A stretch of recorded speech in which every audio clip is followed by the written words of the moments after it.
পটুয়াখালীতে জমজমাট মাছের বাজার, ছুটির দিনে বাড়ে বেচাকেনা। জেলার নিউ মার্কেট ফিশারিজ ঘাট থেকে যুক্ত হচ্ছেন আমাদের সহকর্মী শিকদার জোবায়ের হোসেন।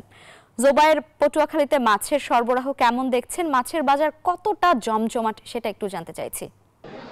লাবিবা, ক্রেতা বিক্রেতাদের হাক ডাকে সরগরম হয়ে উঠেছে পটুয়াখালীর নিউ মার্কেট। আমি এই মুহূর্তে যে নিউ মার্কেটে রয়েছে, আপনি দেখতে পাচ্ছেন এখানে ব্যাপক সংখ্যক ক্রেতা বিক্রেতা রয়েছে। অনেক মাছ রয়েছে, বিভিন্ন প্রজাতির মাছ এই ইয়াতে পাওয়া যায়, পটুয়াখালীর নিউ মার্কেটে পাওয়া যায়। এখানে ইলিশ সহ বিভিন্ন রকমের মাছ রয়েছে, দেশি প্রজাতির মাছগুলো রয়েছে, একেবারে তাজা সাগর থেকে নিয়ে আসা মাছগুলো পাওয়া যাচ্ছে। পটুয়াখালীর আশপাশের যে নদীগুলো রয়েছে সেই নদীর মাছগুলো পাওয়া যাচ্ছে। মোটামুটি দাম একটু বেশিই রয়েছে। যে আমি কথা বলেছিলাম কয়েকজন ব্যবসায়ীর সাথে, তারা জানিয়েছেন যে ইলিশের দাম একটু বেশি রয়েছে। পাইকারি বাজারগুলোতে ইলিশের দাম 1 কেজি সাইজের যে ইলিশ ওটা 2200 টাকা হলেও খুচরা বাজারে 2500 টাকা দরে বিক্রি হচ্ছে।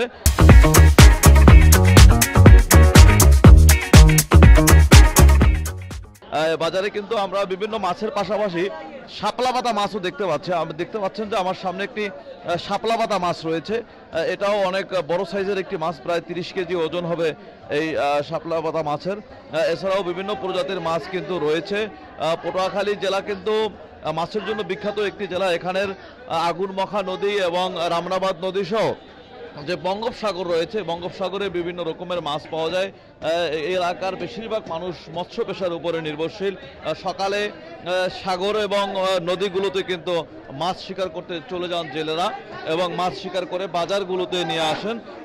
প্রত্যেকটি বাজারেই কিন্তু সকালে জমজমাট হয়ে ওঠে মাছের বাজারগুলো। ক্রেতা বিক্রেতাদের হাক ডাকে এই মুহূর্তে সরগরম রয়েছে পটুয়াখালীর এই ফিশারিজ ঘাট এবং এই মৎস্য আড়তগুলো।